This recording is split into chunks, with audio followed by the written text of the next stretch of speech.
ময়দানে শহীদরা রক্তমাখা অবস্থায় আল্লাহর দরবারে দাঁড়ায় যাবে। ওয়া ইদাল কুবুরু বুসিরাত আলিমাত নাফসুম মা কদ্দামাত ওয়া আখারাত।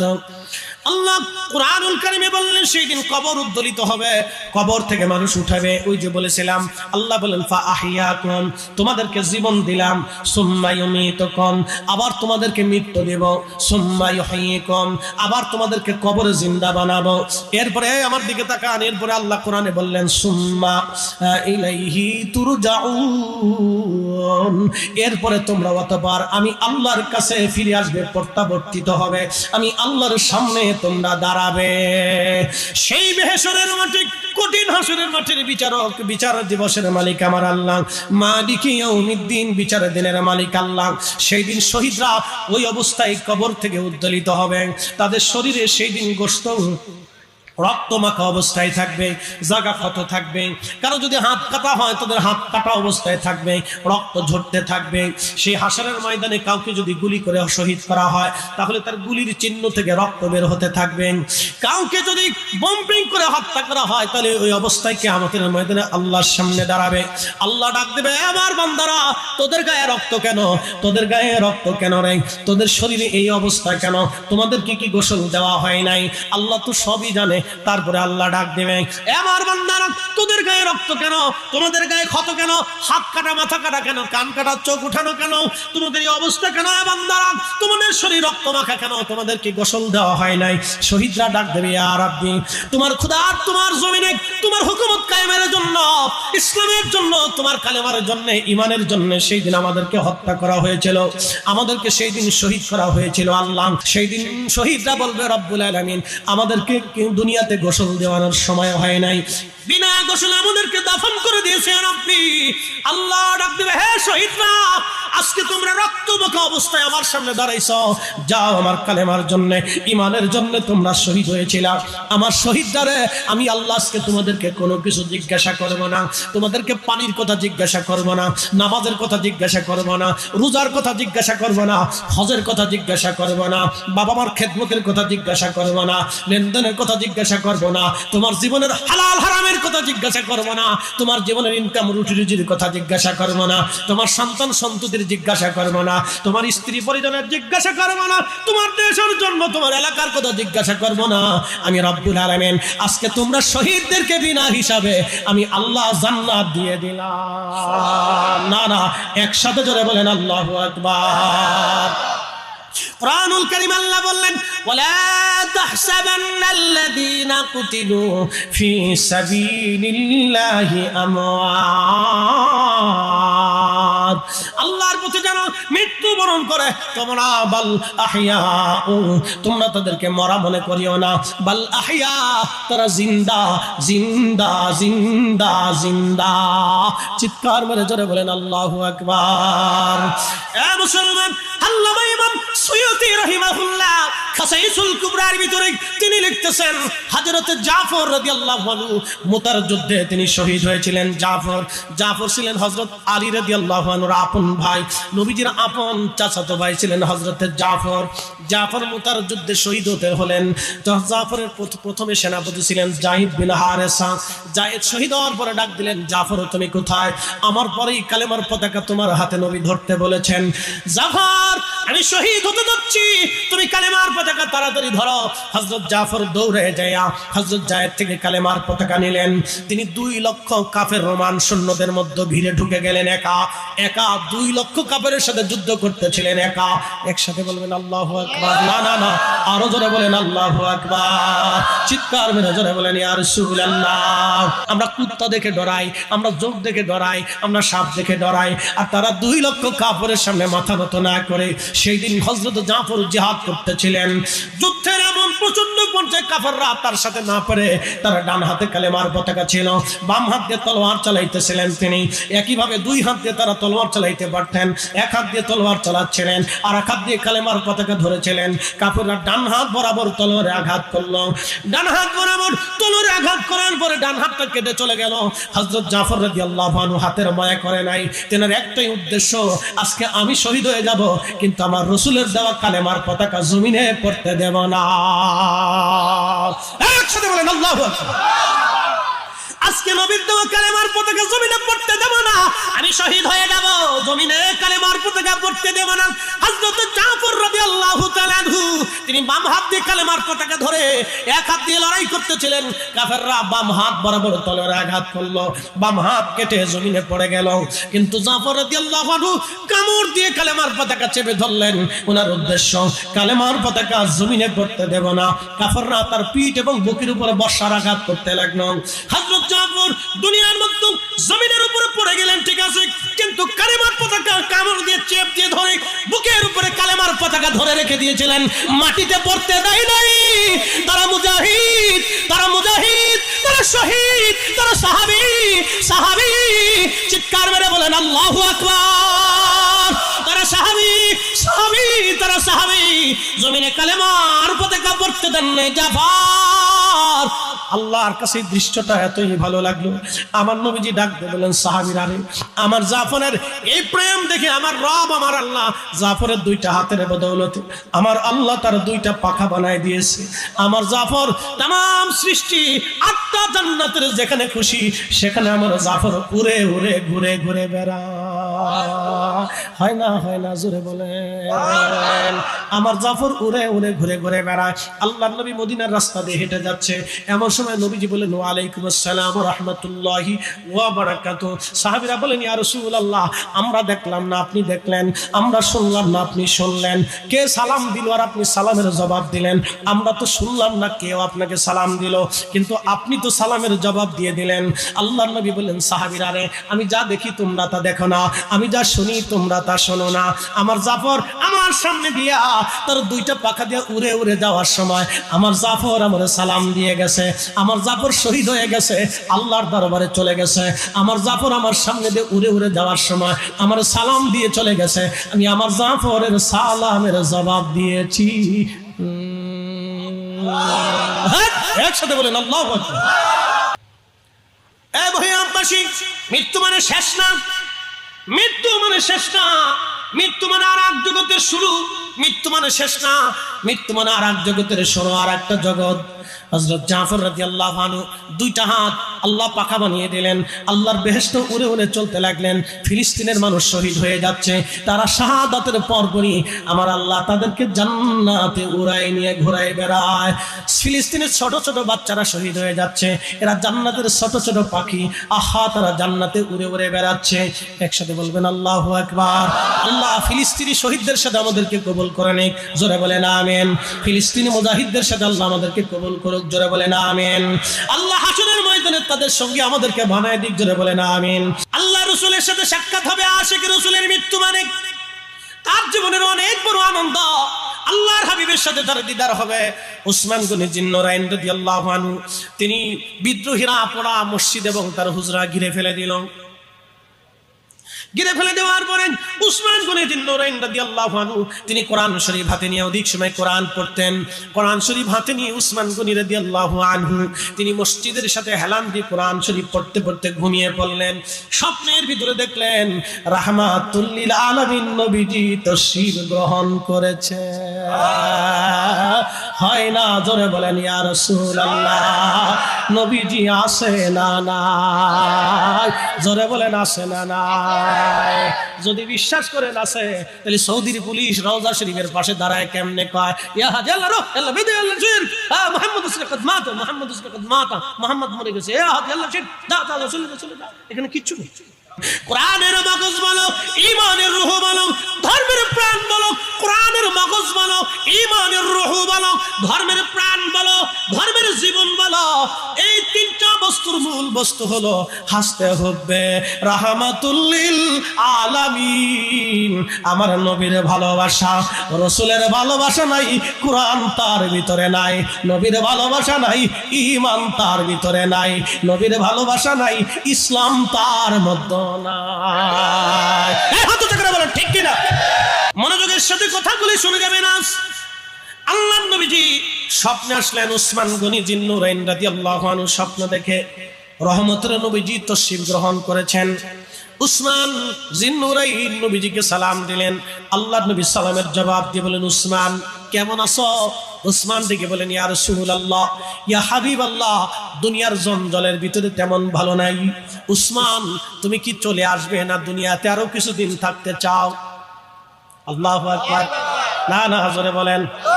আমাদের নবী আছে না নাই? আসেনি।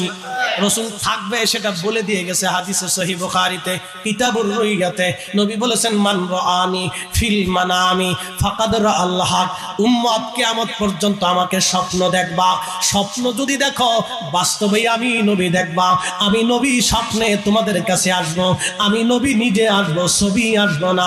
আমি নবী নিজে আসব, ছবি আসব না। আমি নবী নিজে আসব রে, ছবি আসব না। চিৎকার মেরে জোরে বলেন না ইয়া রাসূলুল্লাহ।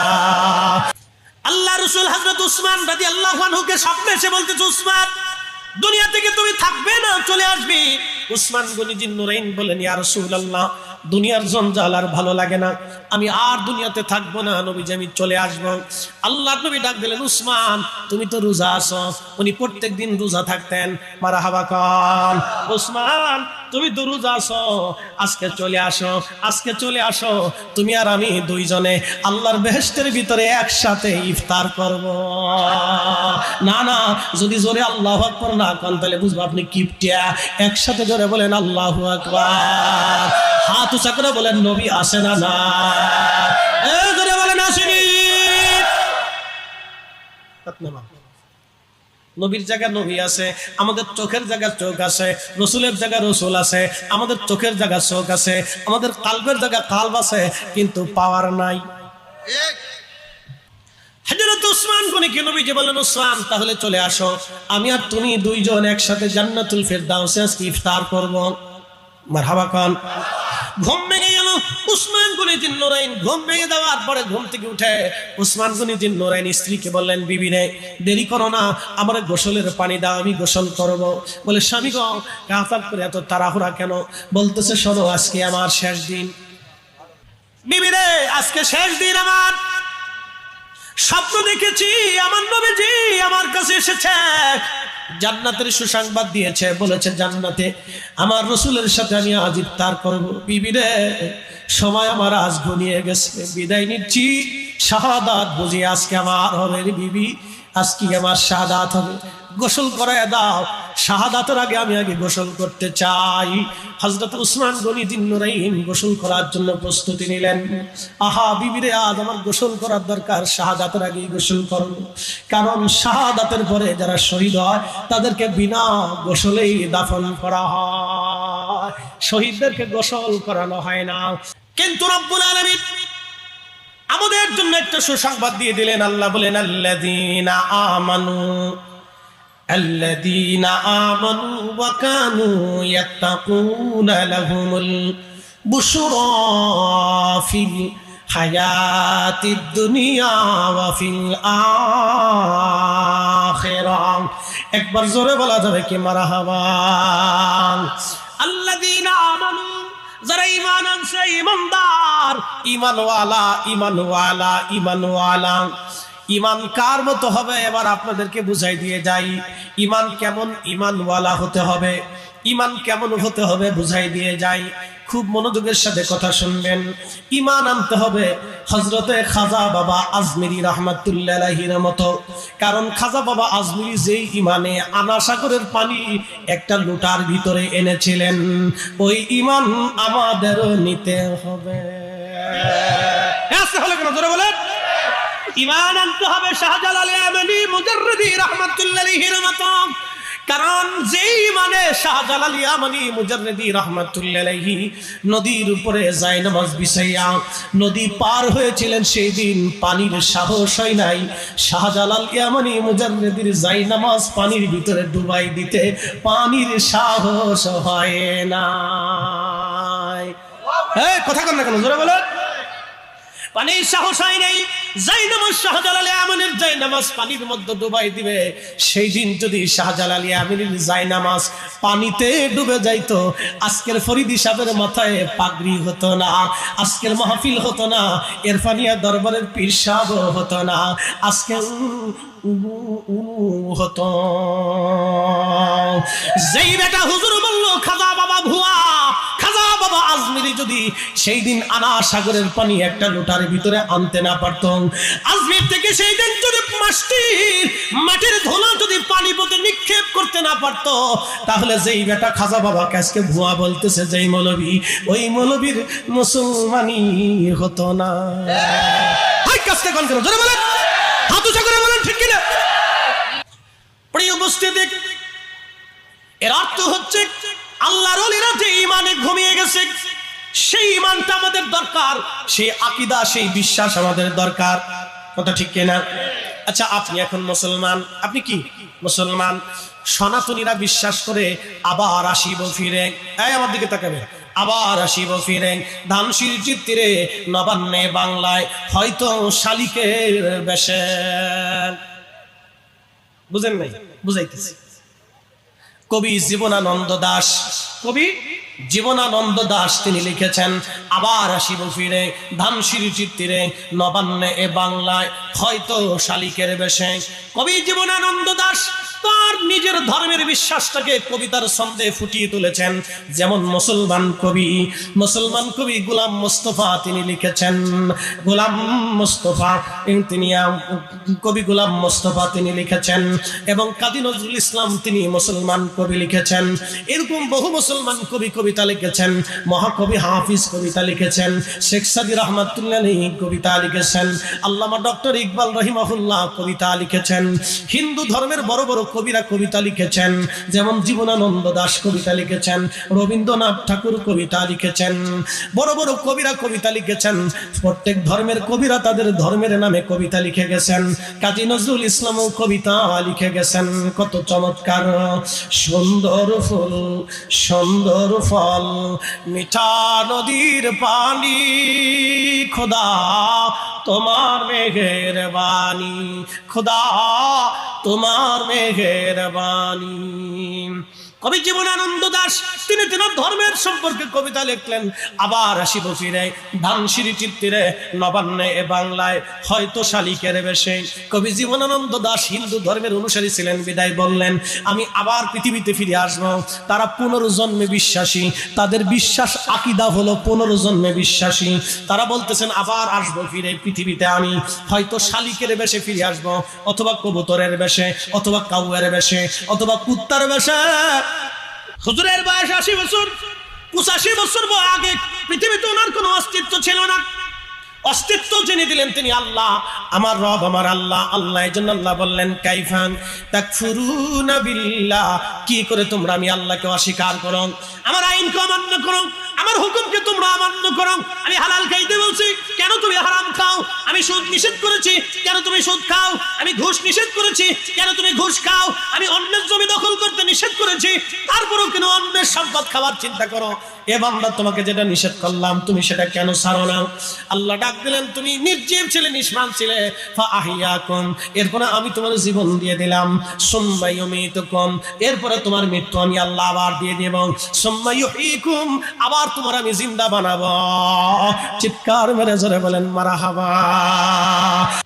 বীর মুক্তিযোদ্ধা এম মাহবুবুল্লাহ আল কাদরি সাহেব মাদ্দাজিল্লাহুল আলী ইরফানিয়া দরবার শিবির পীর সাহেব হুজুর কিবলা, সম্মানিত সহ সভাপতি হযরত মাওলানা কারি উসমান গনি আল কাদরি সাহেব, জনাব উদ্বোধক হযরত মাওলানা ফাইজুল ইসলাম আল কাদরি সাহেব, এবং সম্মানিত আলোচকবৃন্দ, সম্মানিত প্রধান মেহমান মাওলানা মুফতি মুহাইমিনুল হক ইবনে জিয়াউল হক আল কাদরি সাহেব সহ সম্মানিত সকল, আজকের যিনি প্রধান অতিথি, যিনি আপনাদের সামনে এসে তাকরীর করবেন, বিশিষ্ট ইসলামিক চিন্তাবিদ, জামিয়া আহমদিয়া মাদ্রাসার স্বনামধন্য আরবি প্রভাষক আল্লামা শাইখ জৈনুল আবিদিন আল কাদরি সাহেব মাদ্দাজিল্লাহুল আলী সহ সকল সম্মানিত আলোচকবৃন্দ, এলাকার গণ্যমান্য ব্যক্তিবর্গ, সম্মানিত মুরব্বী, কলিজার টুকরো যুবক, পর্দানিশীন আমার সম্মানিত মা বোনেরা, মাইকের আওয়াজ যত দূর পর্যন্ত যাচ্ছে সকলকে মোবারকবাদ।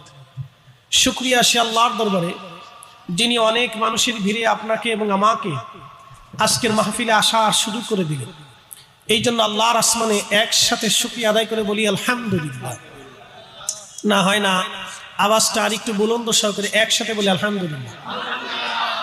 গতকাল বৃষ্টি হয়েছে কিনা? না, জোরে বলেন হয়েছে কিনা? বৃষ্টিটা কি আমাদের আইনে আসে না আল্লাহর আইনে আসে? আমরা হাজার বছর চেষ্টা করলেও কি আল্লাহ যেইভাবে বৃষ্টি দেয় নামাইতে পারবো? সবাই মিলে চেষ্টা করলেও কি বৃষ্টি বন্ধ করতে পারবো? আল্লাহ দিয়েছেন, একটা নির্দিষ্ট সময় বৃষ্টি হয়েছে, আবার চলে গেছে। আবার যখন বৃষ্টির প্রয়োজন হবে আবার আল্লাহ নিজেই বৃষ্টি আমাদেরকে দিবে। তো খুব মনোযোগ দেন, তাম সৃষ্টিটা আমাদের নিয়মে চলে না, তাম সৃষ্টিটা আল্লাহর নিয়মে চলে। সূর্য পৃথিবীতে উদয় হয়, এই সূর্যটা আমাদের নিয়মে চলে, সূর্যটা আল্লাহর আইনে চলে। আশ-শামসু ওয়াল কমারু বিহুসবানিউ ওয়ান নাজমু ওয়াশ-শাজারু ইয়াসজুদান। সূরা রহমান আল্লাহ বলতেছেন, সূর্য এবং চাঁদ সে তার নির্দিষ্ট কক্ষপথে পরিচালিত হয়। আপনি দেখবেন সূর্য আল্লাহর দেওয়া নির্দিষ্ট সীমার অতিক্রম করে না, চাঁদ আল্লাহর দেওয়া নির্দিষ্ট সময় অতিক্রম করে না। অ্যাটেনশন, কথাটা অত্যন্ত গুরুত্বপূর্ণ। সৌর বছর অনুযায়ী পৃথিবীতে বছর হয় 365 দিন। আবার বুঝবেন, শোনেন, সবার জন্য এগুলি জানা দরকার। সৌর বছর হতো সূর্যকে কেন্দ্র করে পৃথিবীতে একটা বছর হয়, এটাকে ইংরেজি বছর বলা হয়। এটা 365 দিনে বছর হয়। 28 দিনে মাস হয়, 29 দিনে মাস হয়, 30 দিনে মাস হয়, 31 দিনে মাস হয়। ইংরেজি হিসাব অনুযায়ী আবার বলি, অনেকে জানে না, জানার দরকার। 28 দিনে মাস হয়, 29 দিনে মাস হয়, 30 দিনে মাস হয়, 31 দিনে মাস হয়। আরবিতে 29 এবং 30 এর বাহিরে কোনো মাস হয় না। আল্লাহর চাঁদ আল্লাহর নির্দিষ্ট সীমা অতিক্রম করে না, এটা বুঝে যাবে।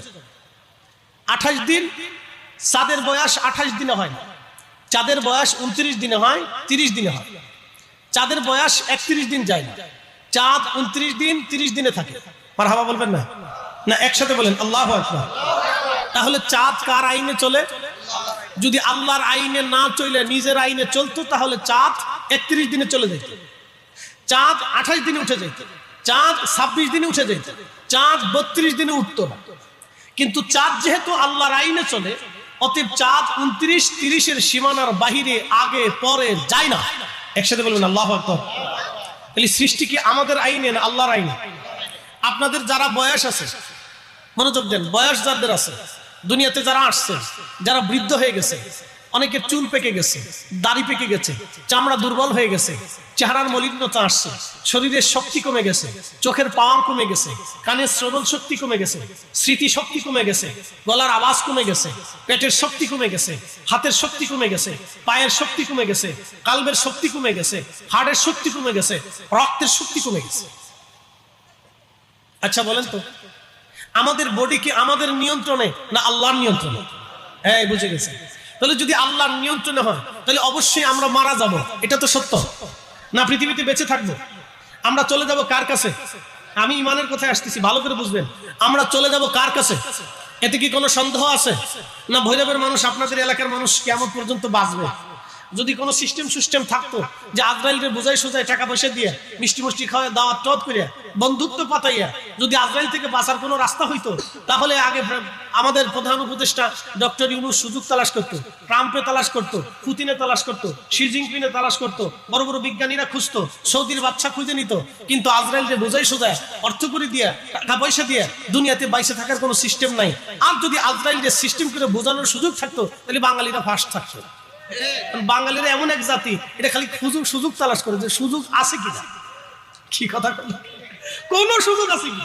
তাহলে সারা পৃথিবীতে বাঙালিরা ফার্স্ট, যে কোন রাস্তা, কোন সিস্টেম, কোন সুযোগ আছে কিনা যা আপনাদের বুঝাই শুধু টাকা পয়সা দিয়ে ম্যানেজ করার জন্য কোনো মাধ্যম যদি থাকতো তাহলে বাঙালিদের মতো আর কেউ পারতো না, এই বাঙালিরা ফার্স্ট থাকতো। কিন্তু এই সুযোগ টুযোগ নাই, চলে যাব কার কাছে?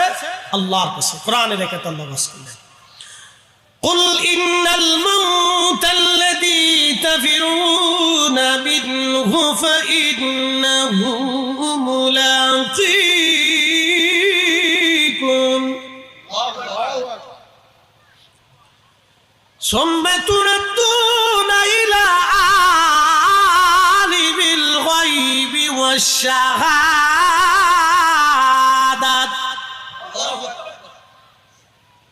রব্বুল আলামিন বললেন, হাবিব উম্মতকে বলে দেন মৃত্যু থেকে তারা পালায়, মৃত্যু থেকে সবাই বাঁচতে চেষ্টা করে, কিন্তু কেউ মৃত্যু থেকে বাঁচতে পারবে। প্রিয় উপস্থিতি, প্রিয় হাজিরিন, মধ্যেশ্বরবাসী মনোযোগ দিয়ে কথা শুনে যাবেন, যেহেতু আমরা সবাই চলে যাব আল্লাহর কাছে, সবাই চলে যাব আল্লাহর কাছে। পৃথিবীর বয়স আমি আপনাদেরকে একটু ধারণা দিয়ে দেই। আদম সফিউল্লাহ থেকে মানব জাতির সূচনা শুরু হলো। আজ 1,24,000 নবী এবং রাসূল গত হয়ে গেছেন। এক বছর বছর অন্তর অন্তর যদি এক একজন নবী দুনিয়াতে পৃথিবীতে আসে, এক একজন নবী যদি 1 বছর পর পর পর পর দুনিয়াতে আসে, তাহলে 1,24,000 নবীর হিসাব অনুযায়ী বর্তমান মানব জাতির বয়স মিনিমাম 2.5 লক্ষ বছর। বুঝেন নাই? হিসাব আরো সহজ করে বুঝাই। নবী আছে 1,24,000। 1 লক্ষ কত হাজার? 24,000। তাহলে যদি 1 বছর পর পর একজন নবী আসতো, তাহলে আদম সফিউল্লাহ থেকে আজ পর্যন্ত পৃথিবীর বয়স 2.5 লক্ষ বছর। বুঝেন নাই? কত বছর? নবী কত? 1,24,000। 1,24,000 নবী 1 বছর পর পর যদি আসতো, তাহলে পৃথিবীর বয়স কত? 2.5 লক্ষ বছর। এক একজন নবী 1000 বছর পরেও আসছে, 600 বছর পরে আসছে, 500 বছর পরে আসছে, এই 2000 বছর পরে আসছে, 5000 বছর পরেও আসছে, 3000 বছর পরেও আসছে, 4000 বছর পরেও আসছে। তাহলে সেই অনুযায়ী পৃথিবীর বয়স কোটি বছর, মানব জাতির বয়স আছে কোটি বছর। এই কোটি বছরে হাজার হাজার বিলিয়ন ট্রিলিয়ন কোটি কোটি মানুষ কবরে চলে গেছে, কিন্তু কেউ সবাই ঈমান নিয়ে কবরে যাইতে পারে নাই। ঈমান নিয়ে কবরে যাওয়াই হলো জীবনের সবচেয়ে বড় সার্থকতা। কথা কন না কেন? ঈমান নিয়া, জোরে বলেন কি নিয়া? না আরো জোরে বলেন কি নিয়া? একসাথে বলেন কি নিয়া? ঈমান নিয়ে কবরে যাওয়া হলো মানব জীবনের সবচেয়ে বড় সার্থকতা। আরো বুঝুন, বর্তমান পৃথিবীর শক্তিধর প্রেসিডেন্ট 3 জন। একজন শি জিনপিং চায়নার প্রেসিডেন্ট, আরেকজন ভ্লাদিমির পুতিন রাশিয়ার প্রেসিডেন্ট, আরেকজন ওই ট্রাম্প আমেরিকার প্রেসিডেন্ট। 3 প্রেসিডেন্ট হচ্ছে পৃথিবীর একবারে নাম করা শক্তিশালী প্রেসিডেন্ট। আচ্ছা বলেন, এই অবস্থা, এই ঈমান হারা অবস্থায় 3 জন যদি এখন মারা যায় কিয়ামতের ময়দানে আল্লাহর দরবারে 4 পয়সা দাম আছে? আসতে বলেন কেন? জোরে বলেন না, জোরে বলেন কেন দাম নাই? জোরে বলেন না, আরো জোরে বলেন। রবীন্দ্রনাথ ঠাকুর 4 পয়সা দাম আছে, কেন নাই? না, জোরে বলেন, জোরে বলেন। তারপরে প্লেটো বড় দার্শনিক, 4 পয়সা দাম আছে, কেন নাই? জোরে বলেন। সম্রাট আলেকজান্ডার 4 পয়সা দাম আছে, কেন নাই? চেঙ্গিস খান 4 পয়সা দাম আছে, কেন নাই? হালাকু খান 4 পয়সা দাম আছে, কেন নাই? বাস বুঝে গেছে। কিয়ামতের ময়দানে 4 পয়সা মূল্য নেই, 4 পয়সা মূল্য। বস্ত্রহীন হয়ে উলঙ্গ হয়ে হাসরের ময়দানে পড়ে থাকবে, কেউ জিজ্ঞাসাও করবে। ঈমান নাই। কি ভাবলেন আপনি? কি আবার ফিরে আসবেন? আসতে হলো কেন? না না, জোরে বলেন, আবার ফিরে আসবেন? সুযোগ আছে? মুনকার নাকিরে কেরামান কাতিবিন রে, ফেরেশতা আজরাইল আর জাহান্নামের মালিক ফেরেশতা জিবরাইল রে বুঝাই শুধু কি আবার আসার সুযোগ আছে? নাই। আল্লাহ কোরআনে জানিয়ে দিলেন, ওয়ালাই ইউআক্কিরাল্লাহু নাফসান ইযা জাআ আজালুহা।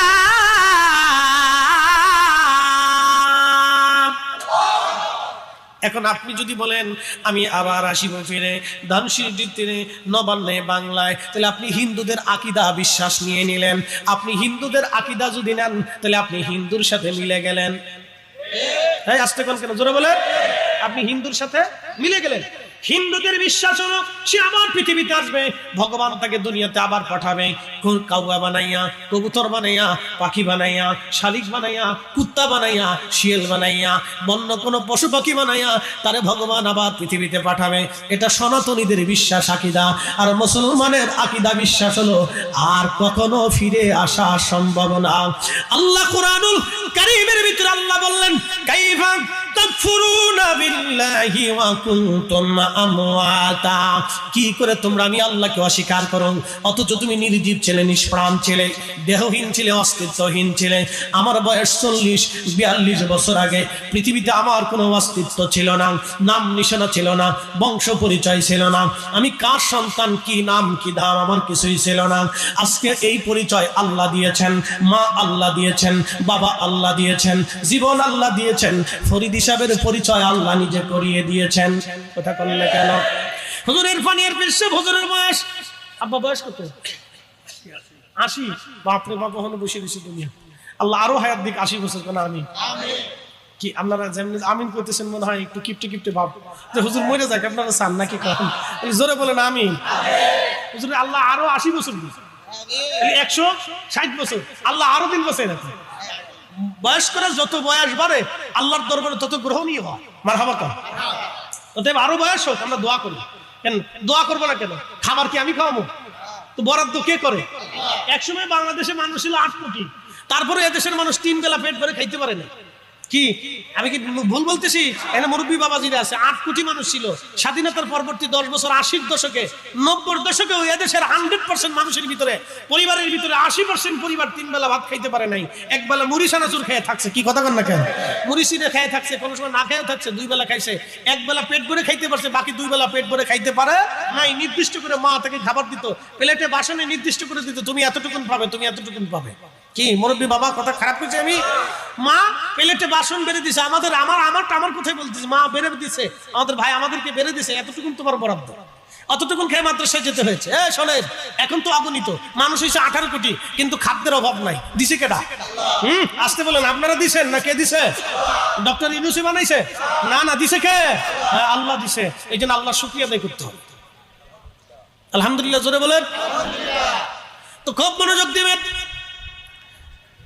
প্রিয় উপস্থিতি হাজিরিন, লম্বা কথা, সময় আমার কম, আলোচনা আমি অল্প সময়ের ভিতরে বিরাট আলোচনা আপনাদের সামনে তুলে ধরেছি।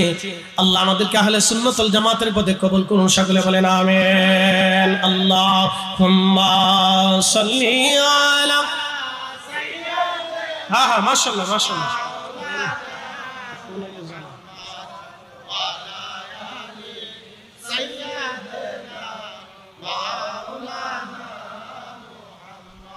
তুমি আল্লাহর প্যারা হাবিব, ও নবী তোমার তুলনা নাই কেউ আর, তোমার মতো আকাশ ভ্রমণ করেনি কোন পয়গম্বর। আল্লাহুম্মা সাল্লি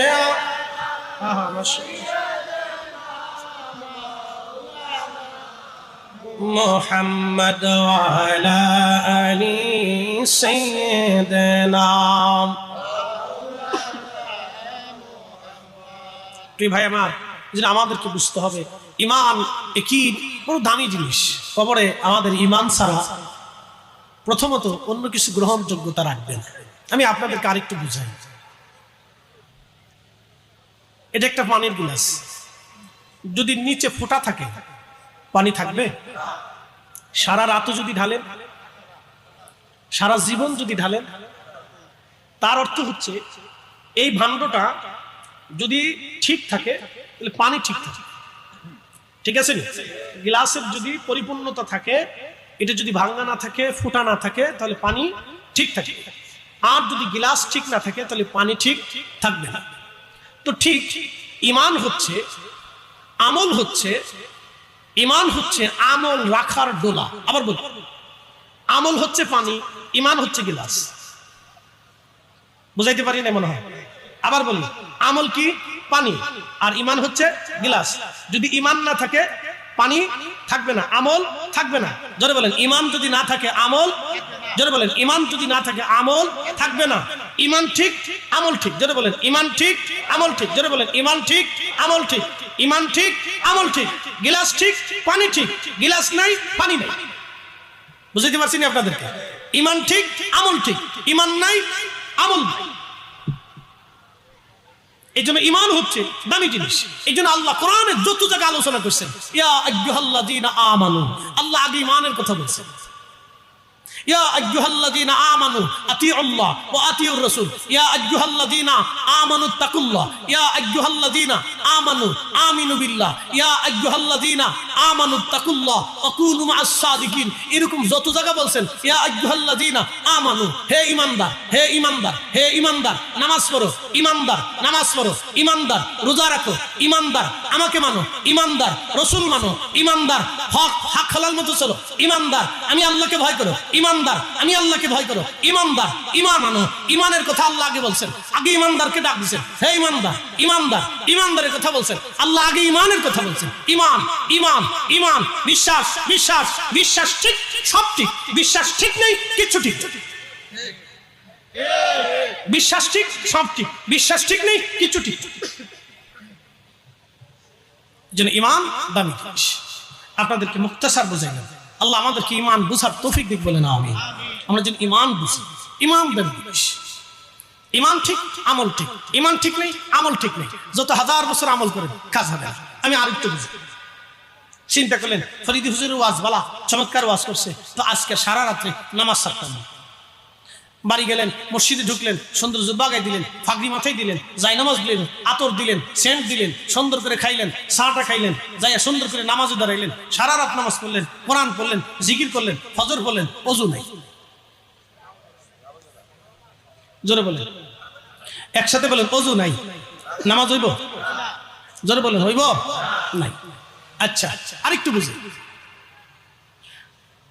সারা রাত নামাজ রোজা রাখছেন, মাহে রমজান গেছে, রোজা রাখছেন, সারাদিন রোজা রাখছেন, মিথ্যা বলেন নাই, চগলখুরি করেন নাই, ফাহিশা কথা বলেন নাই, অন্য বেটির দিকে কোন নজর দেন নাই, গল্প গুজব করেন নাই, সারাদিন রোজা রাখছেন, কোরআন পড়ছেন, জিকির করছেন, সারাদিন ইখলাসের সাথে রোজা রাখছেন।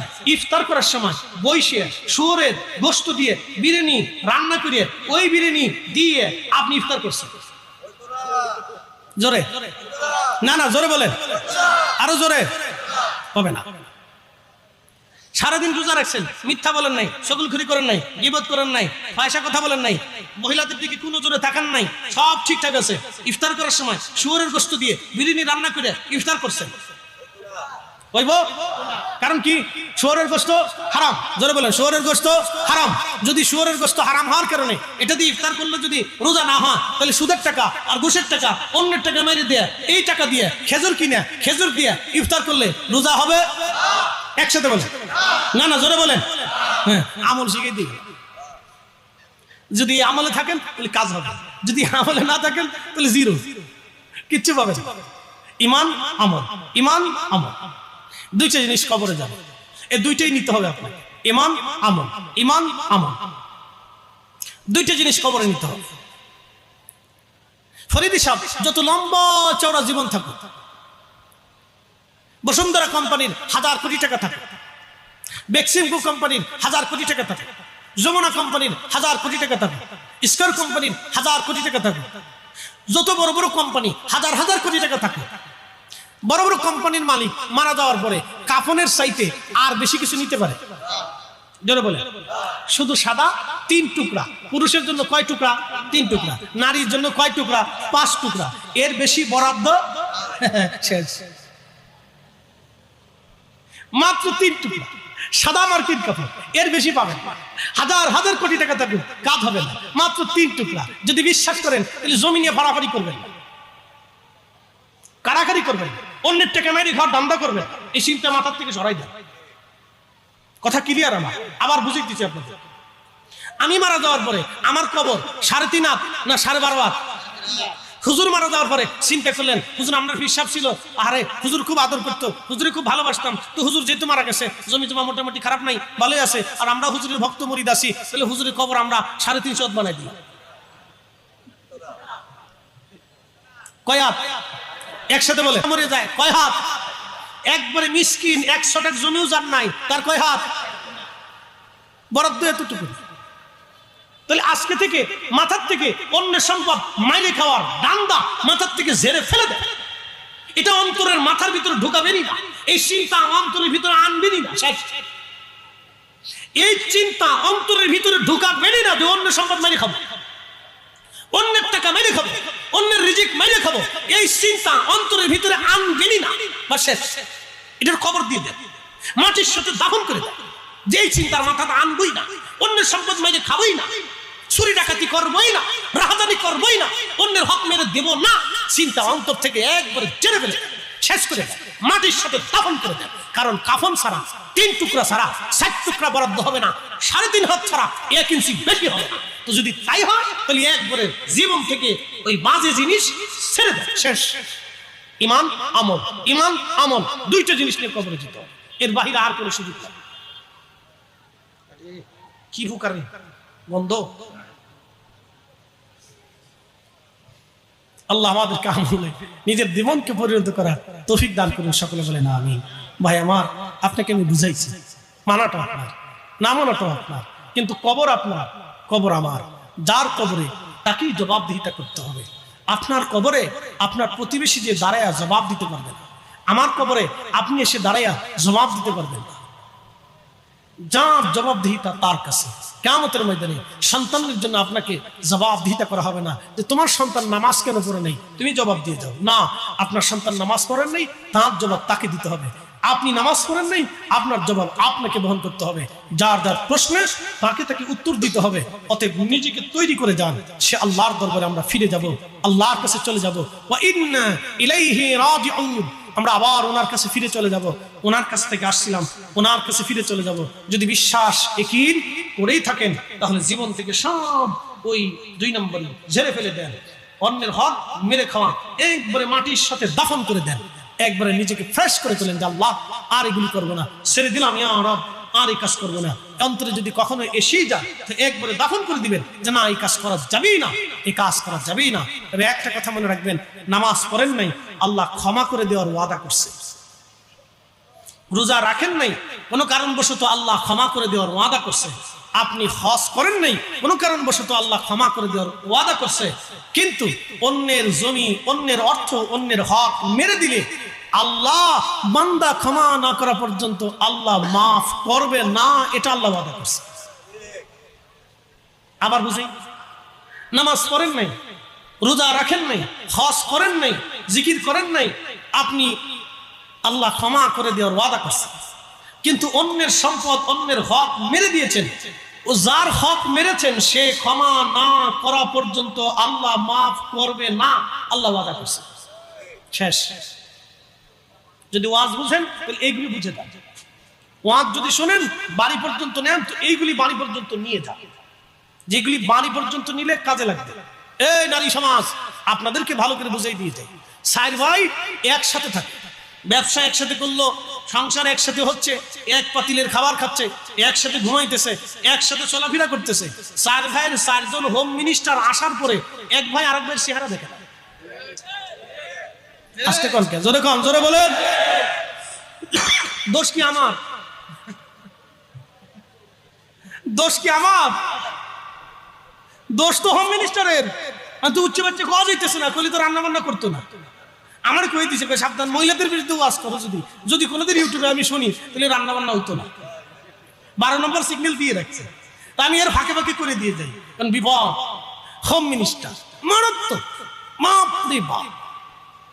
আমাদের দেশের কিছু খুটনা বেডি আছে, পান খায় আর খালি গ্রাম বাড়ি ঘুরে বেড়ায়। এই পাড়া, ওই পাড়া, এই গ্রাম, সেই গ্রাম, এই বাড়ি, সেই বাড়ি, এই ঘর, ওই ঘর। তো রহিমের মা খুব ভদ্র মানুষ, তো রান্না বান্না করতেছে, হেতে পান খাইতে খাইতে চুন মারতে মারতে আস্তে আস্তে রহিমের মার ঘরের কোনায় চুলার কাছে যায় বসছে। রহিমের মা কি করো? রান্না বান্না করে। তো রহিমের বউকে সে অসুস্থ, একটু বিশ্রাম করতেছে, শুইতে দিছি। বলছি বৌমা তুমি ঘুমাই থাকো, বিশ্রাম করো, আমি আজকে রান্না বান্না করি। বেডি চিৎকার দিয়ে কলকি কলকি, রহিমের মা, রহিমের বিয়ে দিছো কি তুমি? রান্না বান্না করো লেগে নাকি? দিছে না পিন মাইয়া? কি কথা কন না কে? এরকম বেডি মনে হয় আপনাদের এলাকায় নাই। বাংলাদেশের এমন কোন গ্রাম নাই যে গ্রামে এই বেডি না আছে। এগুলো অসুস্থ, বেমারি, এগুলোর ধরে ধরে যদি পাবনা মেন্টাল হসপিটালে পাঠাইতে পারতাম তাহলে আমাদের দেশের গ্রাম ভালো হয়ে যেত। এগুলোর ধরে ধরে যদি পাবনা মেন্টাল হসপিটালে পাঠাইতে পারতাম তাহলে আমাদের সমাজ ভালো হয়ে যেত, আমাদের পরিবার ভালো হয়ে যেত, ভাই ভাইয়ের ঝগড়া হইতো না, আত্মীয় স্বজনের ভিতরে ঝগড়া হইতো না, স্বামী স্ত্রীর তালাক হইতো না। কি কথা কন না কেন? স্বামী স্ত্রী তালাক পর্যন্ত এই দুষ্ট মহিলাদের জন্য। এটার নাম দিছে আমরা ফরিদপুরের ভাষায় কুটনা বেডি, ঘটনা বেডি। এগুলোর দরিদ্র ভাবনা মেন্টাল হসপিটালে পাঠাইতে পারলে তাহলে আমাদের সমাজ হবে। এগুলো সমাজ নষ্ট করে, পরিবার নষ্ট করে। আল্লাহ এই সমস্ত ফিতনা থেকে আমাদেরকে হেফাজত করুক, সকলে বলে না।